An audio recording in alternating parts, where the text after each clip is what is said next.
Hey, what's up, everybody? BDO 44 coming at you with another video. All right, so update on Rudy Gobert. It was, in fact, in its suspension, a one-game suspension. The team suspended him for one game. That is what the situation is. I just did a T-Wolves chat video, and a lot of it had to do with me not knowing what the situation was. The way Woj had initially worded it made it seem as if Rudy chose not to get on the plane. So I was speaking as if that was the case, but it is not. Rudy would have otherwise played if his team didn't suspend him for his decision to punch his teammate. That was on him. So I do not understand this organizational decision by the Minnesota Timberwolves. I don't understand it. In this situation, I most definitely fine him.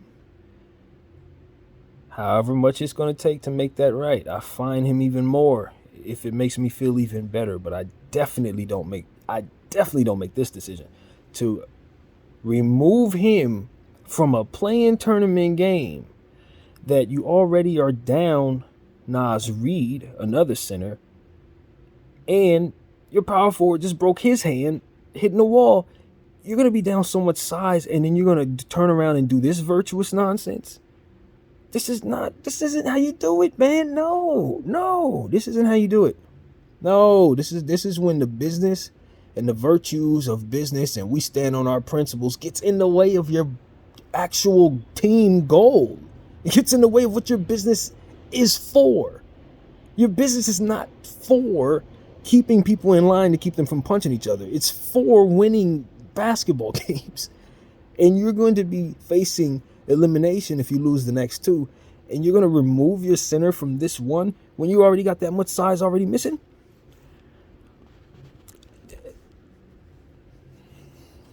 I don't understand the lack of competitiveness that I'm seeing in this league, yo. Dallas, and now these guys.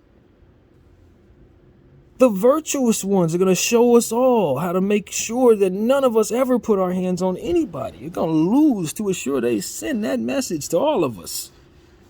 I am with it. Absolutely. As a Laker fan, I support this. Fans, players, and everyone alike, keep your hands off each other because it definitely can have repercussions on you that are just amazing. This is amazing to me because these repercussions are far worse on the league than it is on the player. I mean, yeah, the player, for sure, he gonna feel bad. He's gonna miss this game and all of the feelings that come with it. But the organization, they're essentially saying, yo, it means more to us that our players understand that they can't punch one another, even though we know they do that in practice all the time. They can't do it while y'all watching. And if they do, we will we will spite ourselves by removing the most important player in the game, or one of the most important players in the game, to assure that all of you know how important this is to us. It means more to us than winning, basically. So, that's what the T-Wolves about, man. That's what they about, bro. Discipline over victories. Victories over, Michael Jordan better be glad he didn't play for the T-Wolves when he hit Steve Kerr, boy. Woo-hoo. You'd have been missing the big game, brother. Yo, hey, this league is crazy, bro. The stuff they stand for is dope. I love what it stands for, but it's kind of backwards when it comes into this kind of stuff, man. It's a little backwards, bro. You can't tell me that Michael Jordan was socking teammates out and Kobe swinging his Shaq and all of that. And then when I see something like this, it costs the big player the big game. It just seems backwards to me. It seems backwards. We know this happens.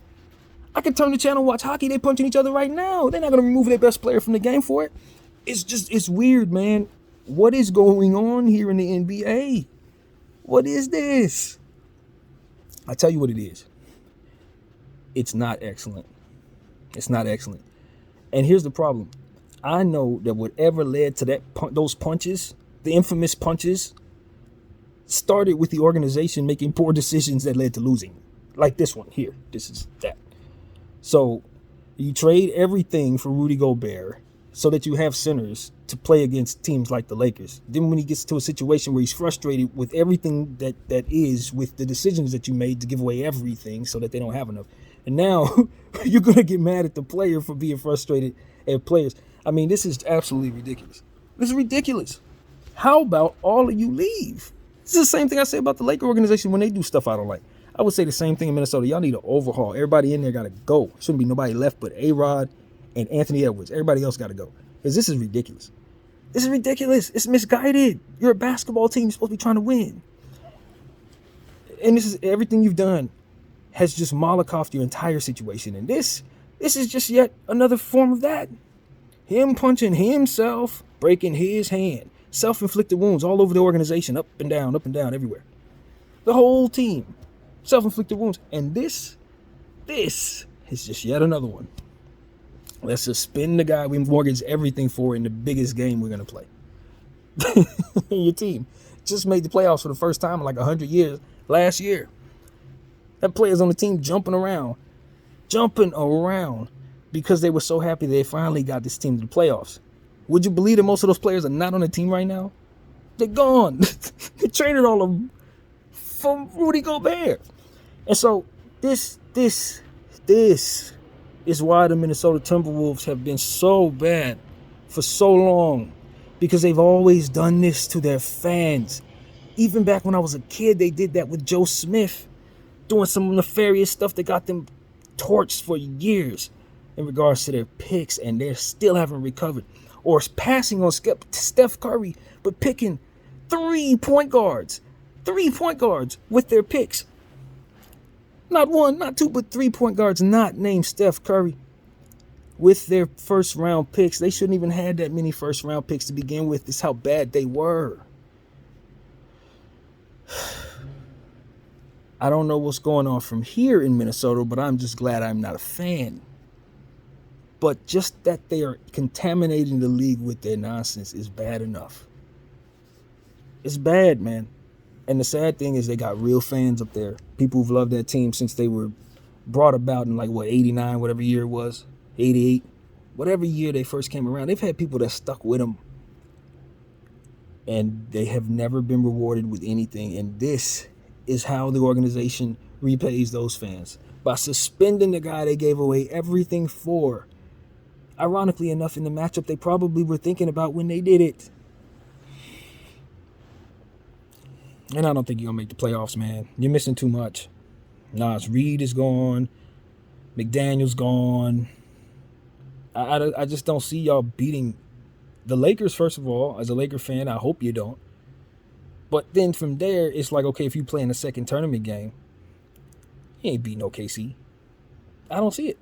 Not with their players and playmakers doing all that they're doing right now. It's too much. Not with y'all not functioning properly. And then maybe you beat New Orleans because New Orleans been playing so poorly.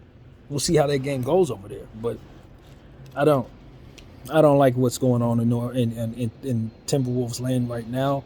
I talked about it earlier, of course, in the previous video, which is now outdated given the fact that Rudy Gobert did not, in fact, quit on his team, or at least not in this form. He certainly didn't help himself when he punched his teammate. I'm pretty sure he knew he would probably get suspended for doing so. So, yes, he did quit on his team. It is what it is, man.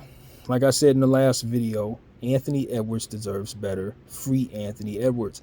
There's certain players in this league right now that are very synonymous with certain teams that I can see on the move very soon. Anthony's one of them. Luka, Jaylen Brown. It's a couple names that I don't know. Depending on how things go from here, I don't know if these guys are going to be on the team much longer. Because this type of stuff, you can look at and say, okay, that's somebody I could trade him for. That, you see what I'm saying? And Anthony Edwards is definitely the name that I'm looking at, and I'm saying, if I'm one of those teams, yeah, give me Anthony Edwards for my guy. And then I look at Anthony Edwards' situation, and I'm saying he should want to leave. He should be welcoming all trades. He really should. Because that place is going nowhere very fast. So that's what I see there, man. That's exactly what I see there. It's just nonsense. Self-inflicted wounds. Teams putting everything but winning first. I want to suspend this man. Oh, real virtuous of you guys. Really virtuous. I wonder what actually made him mad. Could it possibly be that the team ain't very good? I don't know. BDF44, I thank you all for watching. I'm out.